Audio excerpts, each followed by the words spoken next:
Hey everyone. Well, this is my first video vlog, I guess you could say, and I feel like it's going to be an important one. I've given a lot of thought into how I should start this. I don't really know if there is a good way to start it, so I'm just gonna come out and say the toughest part to begin with, and that is that my name is Trisha, and I am a survivor of childhood sexual abuse from the ages of, I'd say 6, possibly younger, to 14, and during that time I was being raised a Jehovah's Witness. Lots of people knew. Nobody did anything about it.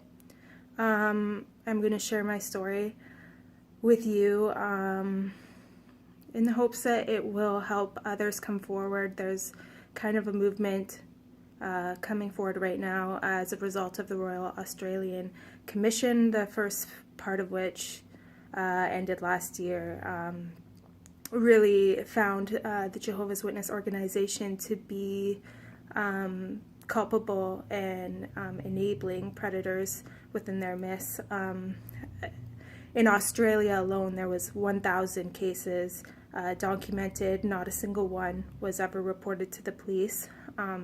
Worldwide, their policies dictate that there be 2 witnesses.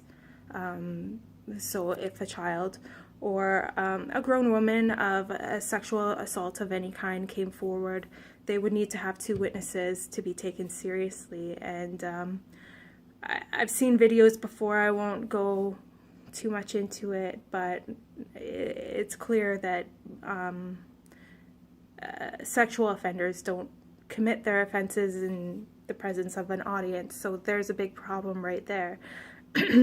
The second is that they deal with everything internally. The image of the organization is of utmost importance, so that's why they don't report the abuse to the proper authorities. So why am I doing this now? Well, part 2 of the Royal Commission is coming up in March, and I'm hoping to see others come forward with their stories. It's really, really difficult to talk about. I've never seen anyone do this on YouTube before, and I know why, because it is not an easy topic to talk about, and let alone put out there to the world. But I'm hoping that it will at least let others know that they're not alone, and that this is an issue that needs to be taken seriously, not just in Australia, but other inquiries need to be made. Is very, very damaging. So I will start, I guess, a bit by telling you what I do remember of my childhood, which is not a lot. I have a lot of repressed memories, some of which came back to me later, some of which came to me sooner. I tried to kind of map out what I was going to talk about here so many different times, kind of put it in chronological order so everyone could follow more, but I think it's best if I just kind of start talking and see what happens. What I remember from my childhood, well, I remember having a lot of delays with speech. I needed a speech therapist. I was having trouble learning as a kid. Even in elementary school, I was very withdrawn. Looking back, I was very depressed. Even as like such a young child, I felt very removed from everybody. I was diagnosed at the time with epidemial epilepsy, which, for those of you who don't know, you don't have full-on body quaking seizures with epidemial epilepsy. You kind of zone out for long periods of time and come to, and you don't really know that you missed the time, know what happened during that time or anything. Interestingly enough, recent studies have shown that children often could be wrongly diagnosed with epidemial epilepsy who have endured forms of trauma, in particularly prolonged trauma. So I'm no expert, but I do believe that I was having traumatic episodes at that age. I would wet myself. I would, zone out oftentimes, and I had to be held back in kindergarten or grade 1. And again, the speech therapy, I was just slow. I wasn't learning as quickly as the other kids were. I remember being extremely withdrawn. I remember eating my lunch alone in a bathroom stall at school because I felt like those 4 little walls around me made me feel safer. I remember standing outside at recess while all the other kids played, giggled, had fun, and I remember just feeling totally alone, totally removed, totally withdrawn. And even today, when I when I drive by a school or a park and there's kids playing outside, that should be a happy thing. You should be happy to see kids playing. You're happy to hear their laughter, but it triggers me. And it triggers me into this feeling of loneliness that it can stay with me all day. I was suicidal as a child as early as 12, which I'll get into a bit more later. So there was a lot of problems that pointed to the trauma that I was enduring at home, starting very, very early. Excuse me. A little wine helps. So, yeah, that's kind of all I remember of my childhood. I don't really remember a lot of my life at home. I remember most of my memories come from school or spending time with my cousins outside of my own home.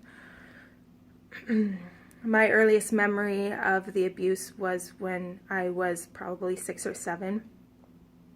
I'm not going to get into the nitty-gritty details. Nobody needs to hear that, but I will say my earliest memory is coming home from school sick and having my dad, by the way, my father was the perpetrator, so also a survivor of incest, if that helps anyone else dealing with this. So I was sick. He went out and got me McDonald's, and because you got to give a sick kid McDonald's, right? And he said I would get it after we cuddled for a bit. Well, we didn't cuddle. I've also had other flashbacks, many other flashbacks, but I'm not going to go into all of that. As I said, what I want to talk about is the impact it had on me, that nobody stood up for me. My mother, she suspected the abuse of myself and my sister from as young as we were toddlers. She, being a Jehovah's Witness, went to the elders, various elders. I counted in a letter that she wrote to me. I counted 6 or 7 documented times when she went to the elders for help, seeking help with either the abuse towards myself and my sister or the abuse towards her, because she, by far, she got the worst of it. She was thrown down the stairs. She was repeatedly raped in front of us. And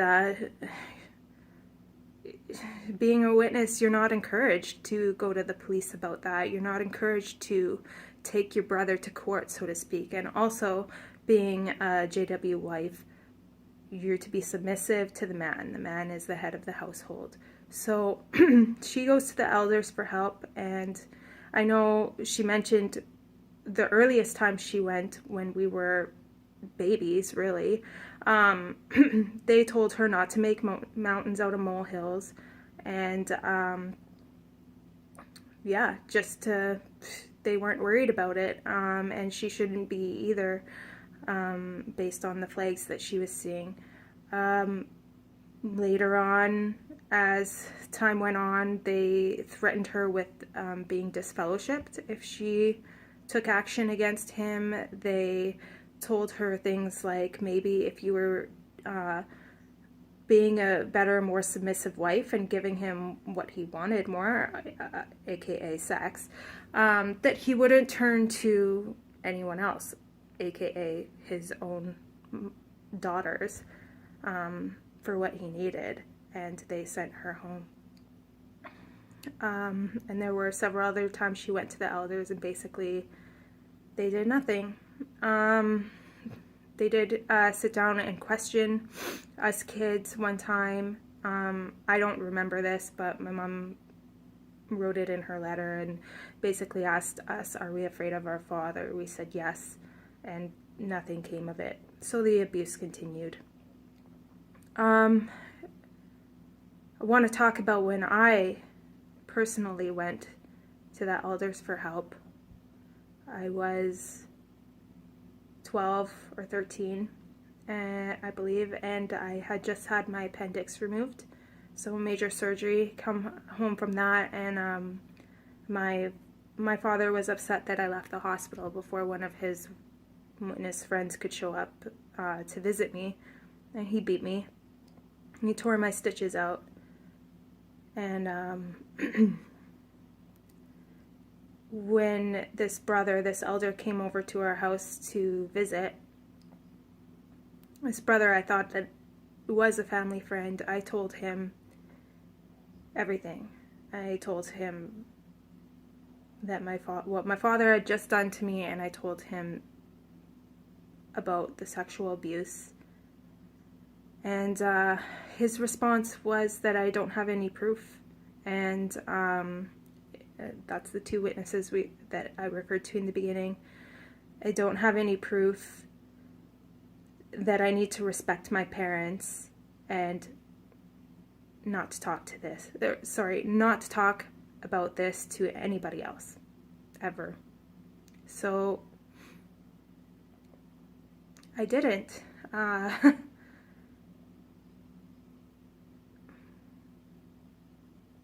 didn't for 20 years. And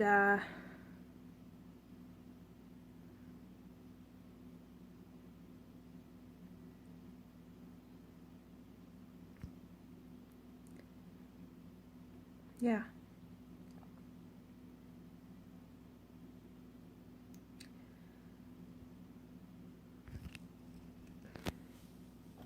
Just gonna have some more wine. Now, I continued to be a witness. Studied with an amazing sister who I love and miss so much. I didn't tell her anything either. I didn't tell anybody anything after that. But I studied with her. I got baptized. I came out of the closet as gay in my early 20s, and that's actually the reason I left. I was disfellowshipped for that. But the reason why I'm bringing up my being disfellowshipped is twofold. First of all, it changed. Well, obviously, being disfellowshipped, for those of you that don't know, is the Jehovah's Witness version of shunning. That's what they call it. So when you ask them if they shun people, they say, no, we don't do that. They disfellowshipped, which is essentially the same thing. Your friends, your family can no longer talk to you anymore unless it's an emergency. So when I got disfellowshipped, I was already just automatically painted as an apostate, liar, angry, bitter, you name it. So flash forward to when I started having flashbacks. I approached my mother about this, and